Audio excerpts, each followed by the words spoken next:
예레미야 7장 8절에서 11절 말씀 교독하도록 하겠습니다. 보라, 너희가 무익한 거짓말을 의존하는도다. 너희가 득질하며 살인하며 가늠하며 거짓 맹세하며 바알에게 분양하며 너희가 알지 못하는 다른 신들을 따르면서 내 이름으로 일컬음을 받는 이 집에 들어와서 내 앞에 서서 말하기를 우리가 구원을 얻었나이다 하느냐. 이는 이 모든 가증한 일을 행하려 함이로다. 내 이름으로 일컬음을 받는 이 집이 너희 중에는 누구의 속으로 보이느냐. 보라, 나 곧 내가 그것을 보아노라. 여호와의 말씀이니라. 아멘. 성경에 우리 번역에는 자주 빠지는 말 중에 하나가 보라입니다. 신약에도 많이 나와요. 구약에도 많고요. 오늘 같은 경우는 제대로 번역을 했는데 두 번 나오죠. 8절 시작할 때 그러고 11절 마지막에 그러고. 근데 보면 우리 요즘 성경에는 그래도 이해를 돕도록 단락 구분이 되어 있죠. 빨간색 점을 하나씩 찍어놨지 않습니까? 8절 하나 찍혔고 12절에 찍혔고. 그러면 8절부터 11절까지가 한 덩어리 말이라는 얘기예요. 이 한 덩어리 말 안에 보라가 앞뒤로 있어요. 8절 시작 때 보라, 11절 끝부분에 보라. 보라! 이 말은요, 마치 우리가 한강가를 가다가 한강에 고래들이 막 때로 거기서 이게 뭐랄까요? 헤엄을 치고 있다. 헤엄이가 사람이 뭐라고 해야 되지? 하여튼 고래들이 한강에서 때를 지어 막 하고 있는 걸 한번 봤다고 생각합니다. 그러면은 저기 좀 봐봐, 저기 좀 봐봐 이런 거 있죠. 일상적인 말로 하면 그렇게 매우 주목할 만한 사건이라든지 깜짝 놀랄 일이라든지 또는요 확신에 차서 매우 강하게 표현할 때 하시는 말이에요. 지금 8절부터 11절까지는 짧은데 하나님의 마음이요 뭐랄까 우리 이렇게 빵 세게 치는 말 같다고. 뭐 때문에 하나님이 이렇게 그냥 큰 해머로 내리치듯이 그렇게 세게 내리치는 말씀을 하신가 하면요. 아무리 사람들이 악해도 그렇지 정말 해서는 안 될 소리를 하고 있는 거예요. 보십시오. 이런 거죠. 세상에 이렇게 할 수가 있냐. 이런 말을 할 수가 있냐. 이런 겁니다. 너희가 무익한 거짓말을 의존하는도다. 아무리 이스라엘 백성이 타락을 해도 그렇고 악해도 그렇고 뭘 몰라도 그렇고 살기가 어려워도 그렇고 아무리 그래도 그렇지 세상에 이스라엘이 이럴 수가 있는가? 너희 같은 이스라엘 사람만 봐라. 내가 보여줄게. 봐라. 그런 거예요. 8절은 무익한 거짓말을 의존한도다. 아무짝에 쓸데없는 거짓말. 근데 여기서는 무익이에요. 그러면 손해가 나면 그만이지 뭘 걸 하나님 그냥 저들이 잘못해서 그냥 손해 보라 하지. 근데 무익한 게 동시에요 옳지 않은 거예요. 봐보세요. 하나님이 하신 일은 다 옳으시잖아요. 순종하면 우리 다 유익이에요. 거꾸로 아무 유익이 없어요. 그 말은 손익만 계산할 문제가 아니에요. 전적으로 잘못됐다는 얘기입니다. 하나님이 어떤 이익도 우리에게 줄 수가 없는 일을 하고 있는 거예요. 그게 뭘까요? 5절에 보시면 너희가 도둑질하며 살인하며 간음하며 이렇게 쭉 읽으니까 별거 아닌 것 같은데 한번 여러분 이거를 하나씩 한번 생각해 보세요. 자, 오늘 새벽기도 마치고 갔는데 집에 완전 난장판이 되어 있더라. 심장 떨려서 그 집에서 못 삽니다. 이사해야지. 그런 사람 봤어요. 집에 왔더니 나 교회 갔다 왔더니 이게 난장판이 되어 있는 거야. 도둑된 거예요. 일반 사람들은요. 혹시 경험을 해보신 분들 계실까 모르겠습니다. 약한 사람들은 거기 못 삽니다. 무서워서. 내가 강도를 직접 만난 것도 아니고 그냥 집안이 좀 어지러운 걸 본 것뿐인데 물건이 많이 도둑질 당한 것도 아니에요. 그렇지만 그런 일이 있었다는 그 한 가지에 심장이 벌렁벌렁하고 누워 잠을 못 자요. 그래서 이사를 해요. 학교로 한번 생각해보세요. 이게 작은 일인가? 살인하며 살 수 있을 것 같습니까? 동네에 성범죄자 하나만 있어도 뭐 날아오죠. 딸 키우는 집의 부모들은요, 불안해요. 근데 바로 옆집에서 칼부림이 나서 사람이 죽었어요. 경찰이 선 긋고, 그 폴리스라인이라고 하는데 선 긋고, 막 앰뷸런스 왔다 오고 경찰차 막 사이렌 울리고 난리가 났어요. 살 수 있을 것 같으세요? 제가 옛날에 살던 동네는 앞집에 언니들이 살았어요. 보도방이라고 그러잖아요. 봉고차 타고 이렇게 출동하는 언니들 있죠. 우리 정화삼이 조그만할 텐데 한 벌써 5년 전이죠. 그 언니들이 살아요. 한 건물에도 살았던 것 같기도 하고 앞집에도 살았어요. 그러니까 어른이니까 애들한테 인사는 시키는데 혹시라도 애들이 뭘 물어볼까, 또 좀 뭐라고 영향을 미칠까 좀 걱정이 되더라고요. 그리고 밤 되면 술 먹고 막 소리 지르는 사람, 싸우는 사람 소리가 나요. 동네가 그런 동네에 있어요. 그 정도만 돼도 영 불편해요. 살인이 한두 번 살인 났다고 이렇게 쓴 거 아닙니다. 사람을 죽이면 안 되는 사람들이 사람을 죽인다든지 전혀 안전할 거라고 생각했는데 거기서 사람 죽는 일이 쉽게 일어난다든지 여러분 그러면 불안해서 살겠습니까? 가늠하며 부부간에 믿을 동네가 믿을 사람이 아무도 없어요. 이 정도 되면 그 집의 자식들은 어떻게 살까요? 일가친척 간에 어떻게 서로 믿고 살까요? 하나씩 이 중에 한 가지라도 바로 내 이웃이나 우리 집안에 있다고 한번 생각해 보세요. 얼마나 끔찍한 일인가요? 집안에 도둑놈이 있다고 생각해 보시고 내 사촌이나 내 형제 중에 살인자가 있어가지고 쉬쉬하면 살아요.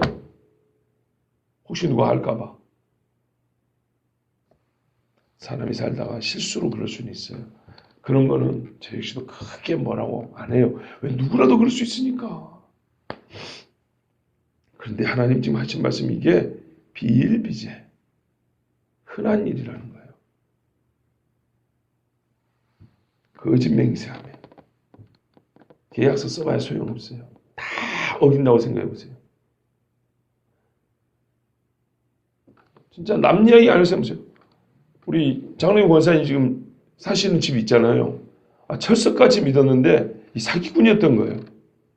이거 어떻게 하죠? 어떻게 할 거냐고요?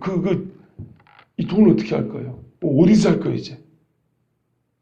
이런 일이 많다. 남에게 많은 거는 우리가 별로 신경 안 쓰거든요. 근데 나에게 한 가지라도, 정말 나에게 한 가지라도 있다고 생각해 보세요. 얼마나 무서운가.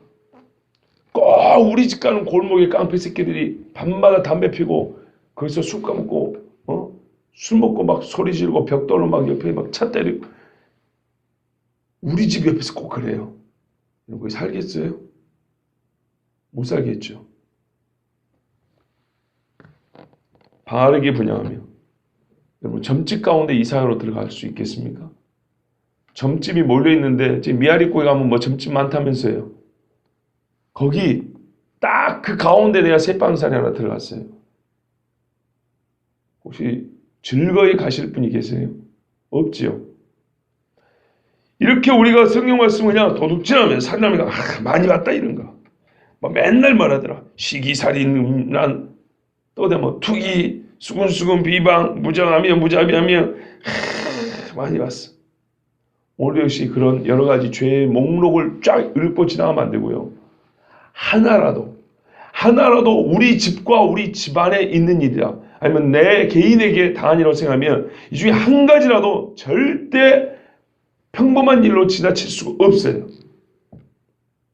근데 읽고 하니까 그렇지. 이게 실제라는 거예요, 실제. 저 어릴 때 저번에 말씀드렸잖아요. 저보다 2살 많은 동네 형인데 도둑이었어요. 도둑질하는 사람은 눈빛도 별로 안 좋고 일상생활에 말버릇이나 손버릇이 안 좋아요. 자, 여동생이 셋이잖아요. 주일학교 마치면 어른들은 어른 예배 가잖아요. 근데 그 형이 꼭 우리 집에 와서 놀라 그래요.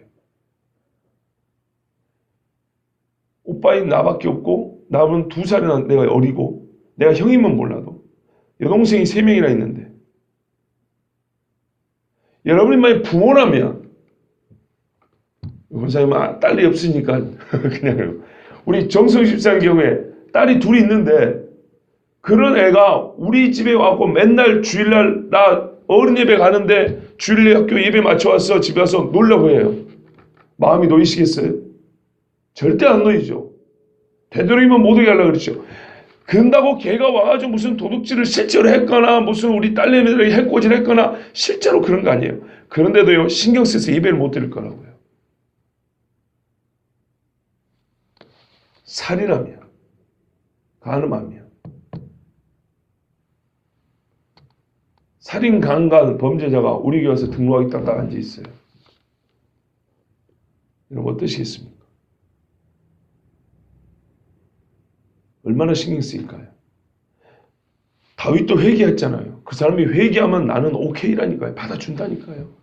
여러분도 받아줘야 돼요. 그거는. 그러나 그렇지 않냐고 그냥 딱 앉아고 있다. 현상수배범인데 몰랐어요. 근데 그 사람이 등록한다고 내가 새가족교회 시켰네. 근데 한 주 지나고 났더니 경찰에 끌려간 걸 그때 알았어요. 그럼 어떻게 해요? 가슴이 철렁하죠. 모든 사람이 다 주인이고 하나님 앞에 회개하고 돌아온 것은 우리가 하나님도 받는 그 영혼에 대해서 우리가 뭐라고 할 자격은 없습니다. 그런데요, 지금 이 말씀은 일상생활에서 이스라엘 사람들이 늘상 저지른 짓이라는 얘기예요. 그리고 이에 대해서 바른 판단도 없고 형벌도 없고 가르침도 없고 그냥 이렇게 살아요. 너희가 알지 못하는 신들에게 절하고 따르면서 교회에다가 여러분 부처에다 동산하게 채워놨어요. 청량리에도 불상 파는 가게들 있잖아요. 그죠? 삐까뻔쩍하게 진짜 금 도금을 잘해가지고 이렇게 팔더라고요. 저기 어디입니까? 서울에 저기 절 있잖아요. 유명한 절 그 대로가에 봉원 무슨 봉원상가 뭔가 있잖아요. 저기 종로 쪽에 가면은 예. 절이 보통 큰 게 아니대요. 큰 전광판을 세워놓고 거기 자기들 그 법회라 그러잖아요. 그거를 길가에서 생중계를 해요. 스크린 하나 큰 거 걸어놓고. 참나. 그 옆에 가니까 그냥 그 무슨 그 이게 뭐랄까 불교 제품 파는 데가 길가에 쫙 하나의 거리를 형성했습니다. 그 옆에다가는 교회를 지라고 해도 짓기 싫을 정도로. 근데 만약에 여러분 그런 가게에서 파는 것을 교회에 갖고 갖고 늘어났다고 생각해 보세요. 미국의 교회 중에 그런 데가 있다고요. 우리나라는 아직까지 그 지경은 아닌데 그런 데가 있어요. 우리나라 같은 경우는 정통교회가 그런 짓을 아직 하지는 않지만 사이비 교회들 하죠. 소위 이단이라는 데서는 그렇게 짬뽕을 해서 해갖고 막 사람들을 미혹하고 있죠. 자, 이제 이렇게 듣고 나니까 조금 감이 다르죠. 이런 짓을 하면서 내 이름으로 일컬음을 받는 이 집, 여호와의 이름은 망령되이 일컫지도 말라 그랬어요. 함부로 입으로 담지도 말라 그랬어요. 그랬는데 이 집이 하나님 이름 외에는 어떤 것도 갖다 붙여서 설명하면 안 돼요. 하나님 외에는 다른 것을 섬기는 것을 꿈도 꾸면 안 되고 하나님에게만 예배해야 되고 하나님 말씀만 들어야 되고 하나님께만 기도하고 정말 하나님을 만나는 진짜 이 땅의 유일한 이 집에 들어와가지고 이런 짓을 하면서 뭐라 하냐면 우리가 구원을 얻었나이다. 우리가 구원을 얻었나이다. 의도적으로 하나님 말씀을 어기려고 하는 건 아니지만 누가 사실 죄 중에 몇 퍼센트나 의도성이 뭐 있겠어요. 우리 일반적으로 무지 내지는 무관심 속에서 저지르는 죄들이 많은 거죠. 그런데 그 무지와 무관심 자체가 하나님을 어떻게 해요? 경외하지 않기 때문에 발생하는 것들이란 말이에요. 왜요? 마땅히 물어봐야 되고 마땅히 확인해야 될 바를 아는데 그 정도는 알아요. 확인해야 된다. 근데 확인을 안 해요. 나는 몰랐어요. 또는 나는 그렇게까지 생각하지 않았어요. 그런데 그런 것 중에 사실은 알아야 되고 확인해 봐야 될 것들인데 우리가 그걸 하지 않아요. 그럼으로써 발생하는 죄 또는 죄의 방조가 있는 거예요. 우리가 구원을 얻었나이다. 왜 그러냐? 이는 이 모든 가증한 일을 행하려 함이로다. 참 재미있죠, 여러분? 이 자체가 죄거든요. 5절에 이런 짓을 하면서도 하나님 집에 와갖고는 우리가 구원을 얻었나이다. 아, 편하다. 이 자체가 죄인데 이렇게 원하면 또 뭐래요? 5절의 죄를 더욱 잘 지을 수가 있대요. 이 모든 가증한 일을 어떻게 해요? 행하려 함이로다. 도움이 된다는 얘기예요. 죄 짓고 교회 왔는데 누가 타치한 사람이 없어요. 아, 그렇지. 교회는 편해. 사람들은 아이고 교회 일꾼이라고. 그래서 응당 구원받은 사람처럼 대우를 해주니까 죄 짓기에 두려워야 안 두려워요? 전혀 두렵잖아요. 그래서 여전히 또 와서 이 짓을 해요. 어떻게 된 거라고요? 우리가 죄 지으라고 돕는 꼴이라고요. 그러니까 11절에 하나님이 이렇게 말합니다. 내 이름으로 일컬음 이 집이 너희 눈에 도둑의 소굴로 보이느냐. 두 번 말이죠. 내 이름으로 일컬음 받은 이 집이라고 그러죠.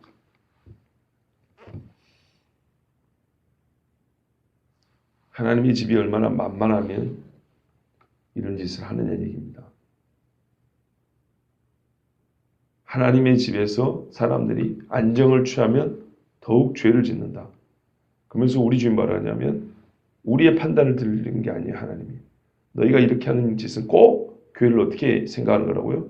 예루살렘 성전을 도둑대의 소굴로 생각한다 이 말입니다. 그러면 직접 말을 안 했지만은 내용상 하나님은 누구로 한다는 얘기입니까? 도적대의 수괴로 한다는 얘기입니다. 봐보세요. 내 이름으로 일컫는 이 집이에요. 여기가 도둑집이라면서요. 주인은요. 하나님이잖아요. 하나님이 뭐라고요? 이 집의 주인, 도적대의 대장이란 말이에요. 그러면 여기 올 때 뭐 가져와요? 나쁜 짓 해가지고 얻은 재물 가지고 들어오죠. 재물 바치면서 하나님 잘 드십시오 바치고 간단 말이에요. 마치 깡패들도 그러잖아요. 보스는 주먹 안 써요. 앉아있지. 그러면 밑에 애들이 어떻게 해요? 나쁜 짓 해가지고 돈 걷어오면 바치죠. 잘했어. 이쪽 나와버려 관리 잘하고. 그런다고 그러면 예 형님하고 또 나간다고요. 마치 이렇게 취급한다는 얘기예요. 봐보세요. 너희가 내 이름으로 일컫는 내 집에 와서 그 다음에요. 내 앞에 서서 이렇게 돼 있어요. 그렇게 돼 있지 않습니까? 6절에 보면 내 앞에 서서 이렇게 돼 있죠. 아니, 6절이 아니라 몇 절? 9절. 10절. 예. 내 이름으로 일컬음을 받는 이 집에 와서 내 앞에 서서 두 가지 얘기가 있습니다. 그러니까는 명백한 거예요. 이 사람들의 신앙이라고 하는 것은 어떤 거라고요? 실상이 하나님의 집은 도적대의 소굴이고 하나님은 도적대의 수괴로 본다는 얘기예요.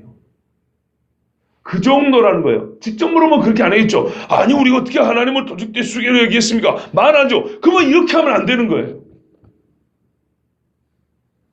우리가 그런 경우 있다니까요. 내가 아무리 믿음이 없어도 한 목사야. 당신 너무한다. 내가 아무리 믿음이 없어도 내가 어떻게 하나님을 도적대의 수괴로 여기겠냐. 혹시 제 설교를 들을 때 여러분 마치 이와 같은 생각하실지 모르겠어요. 그러나 이렇게 하면 그렇게 하는 거예요. 살인죄를 저지르고 온 사람을 알면서도 모르면 뭐 우리가 이제 어쩔 수 없다.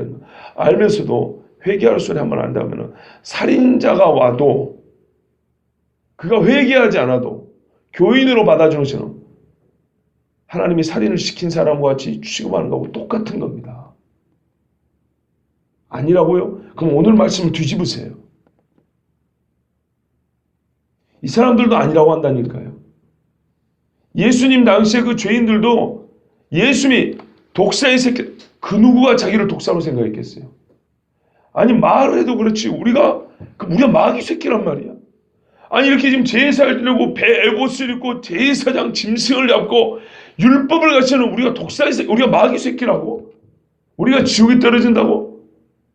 그럼 하나님의 판단, 즉 예수님의 판단에 여지 없었어요. 이런 짓을 하면요, 하나님을 도적의 수괴로 여기는 거예요.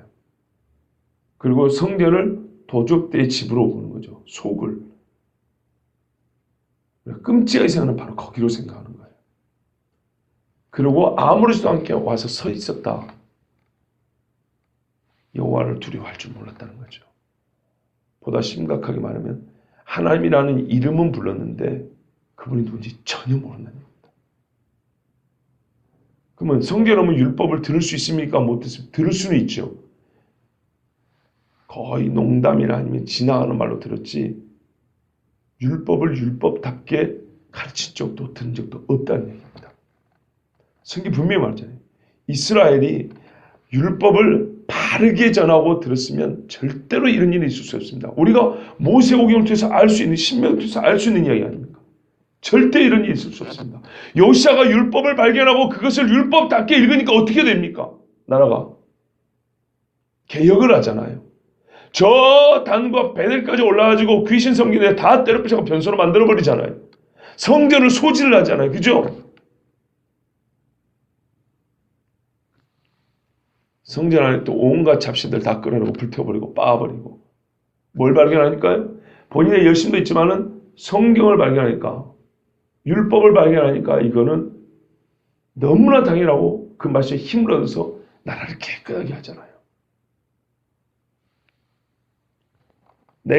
나하고 내가 그것을 보았노라. 주여, 우리만 못 봐요. 우리만. 어떻게 해야 되죠? 봐야 하는 것입니다. 여러분, 봐야 하는 문제입니다. 기가 막힌 일이죠.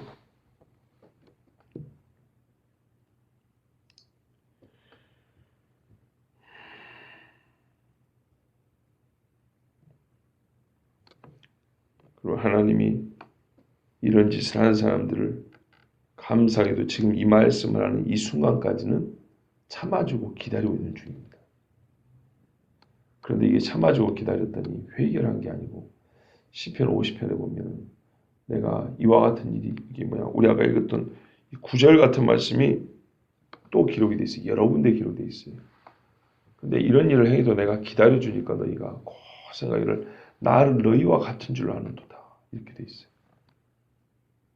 그러니까 바로 도적대에 들어왔고 도적의 수계를 섬기듯이 하고 있잖아요. 그러니까 하나님 말씀이 맞잖아요. 내가 너희 같은 줄 아는도다. 내가 기다려주는 것을 가지고 좋아가지고 동생들 잘했어. 수금 잘해갖고 와. 이렇게 보내는 도적대의 수계처럼 하나님은 그렇게 생각하는 거예요. 우리 갖다주는 재물 냠냠 잘 드시고 또 우리를 도와가지고 또 이 짓을 하게 하는 그런 하나님을 생각한다는 거예요. 시편에 보면 그래서 내가 너희를 찢어버린다고 돼 있어. 반드시 버려버린다고. 건질 자가 없을 거다. 그리고 네 죄를 네 눈앞에 낱낱이 드러낸다고 이렇게 말씀하고 있어요. 여러분, 디모데전서에도 보면 이 집은 곧 진리의 기둥과 터라고 돼 있죠. 하나님의 집이에요. 진리의 기둥과 터라. 이거는 신약의 교회도 구약의 예루살렘 성전과 같은 영적인 의미를 부여한 말씀입니다. 모든 기능이 똑같은 거 아닌데 하나님 앞에서 근본적으로 하나님을 예배하고 하나님의 사람들이 여기서 주의 말씀을 듣고 그 하나님을 만나는 그 본질적 기능에서는 같습니다. 그렇다면 우리가 어제 아침에도 그랬잖아요. 어느 교회가 어쩌고 저쩌고 하는데 성경은 그렇죠. 너에게는 이와 같은 일이 없는가 그런데 우리에게도 사실 보면은 있지요. 오늘 말씀 통해서 우리가 정말 있어서는 안 될 일이 뭔가요? 이와 같은 죄를 지으면서 한 주 동안 고생했으니까 주일날 내가 쉼을 얻고 가야지. 근데 여러분, 한 주 동안 고생한 그 속에 죄가 얼마나 들는지 몰라요. 그럼 이래야 되죠, 오히려. 굳이 그런 식으로 표현하면 내가 한 주 동안 편하게 죄를 지었는데, 참 많이 죄를 지었는데 오늘 하루라도 하나님 앞에 이 죄를 좀 씻고 정말 하나님 앞에 진짜 자유를 좀 얻고 갔으면 좋겠다. 뭐 이런 심정으로라도 나와서 기도하면 얼마나 좋습니까? 그런데 쉬어야지. 그렇게 되면 교회가 잠자는 무대밖에 안 되는 거예요. 의미가 좀 다르잖아요. 진짜 안식은 집에서 2시간, 3시간 자면 되지 예배 시간에 30분 조는 것이 그게 쉬는 게 아니잖아요. 쉴 것 같으면 그게 더 낫죠. 그런데 어떻게 해요? 진짜 쉼이 한숨 자는 데서 오는 게 아니라 영적인 자유, 죄에서부터 자유가 쉼이라면 차라리 우리가 그렇게 말해야 되겠죠. 교회 와서 하나님 앞에 진짜 자유를 얻으세요. 이만한 안식이 없습니다. 이렇게라도 말하면 얼마나 그 교회는 진짜 교회답게 변해가는지 몰라요. 내 집을 일컫는 내 집이라고 그랬어요. 그리고 우리가 알다시피 이사야는 뭐라 했습니까? 와서 내 집은 만민이 기도하는 집이라고 했잖아요. 여호와의 이름으로 일컬음을 받는 집은요, 여호와 앞에 기도하는 집이에요. 번제와 제물보다 하나님 기도를 훨씬 더 기뻐 받으세요. 요한계시도 향이라고 그러잖아요. 그죠? 성도의 기도드리라 이렇게 올라오는 말이에요. 기도하면서 예배하는 것이 진짜 이 집을 하나님의 집으로, 그리고 하나님 앞에 서서 그랬으니까 여호와를 하나님으로 섬기는 그게 예법이에요. 그런 은혜가 우리에 있기를 원합니다. 또 아까 그 한 탈북 청년 이야기를 했지만 사실 그 청년은 뭘 알겠습니까? 그렇죠? 우리 교인 먼저 믿는 성도들이 가르쳐줘야 됩니다. 그렇다고 막 이렇게 눈에 막 불을 켜고 뭐라 하자는 게 아니고 어쨌든 교회에 들어왔으면 타일러서라도 가르쳐줘야 됩니다. 예를 들면 그와 같은 사람이 있다 하면 당신이 이러이러한 죄를 지었다. 교회가 근데 당신을 배척하자는 의미가 아니다. 그런 뜻은 아닌데 이러이러한 죄를 지은 것은 반드시 여기는 하나님의 집이므로 나도 그랬다. 나는 사람을 죽이지는 않았지만 하나님 앞에 나는 똑같은 죄다. 나도 이러이러한 죄를 짓고 살았다. 그러나 사랑의 하나님 앞에 나는 회개하였고 정말 그분의 의의 품 안에 난 들어있다. 그러므로 당신도 이 죄를 회개하고 진짜 네가 남쪽에서 누가 뭘 안 했지 그렇지 네 속에는 네가 지금 응어리진 그 죄를 지금 갖고 있지 않냐. 하나님 앞에 고백해라. 정말 죄 용서를 받아라. 우리 하나님 이런 분이다. 이걸 가르쳐주면 진짜 그거야말로 교회답지 않습니까? 그냥 모른 척하고 그냥 할례를 이렇게 막 품어주는 게 아니고요. 그렇지 않으면 우리가 똑같은 오늘 이 하나님이 보라한 이 짓을 하는 거고요. 우리가 그 영혼을 진짜 사랑한다면 이렇게 죄를 회개하라고 말할 수 있고 또 바르게 하나님 앞으로 인도하면 이 집은 진짜 여호와의 집이고 하나님의 집을 하나님의 집답게 또 이 집의 주인 하나님 여호와를 진짜 하나님으로 섬기는 복된 교회가 될 줄 믿습니다. 기도하겠습니다.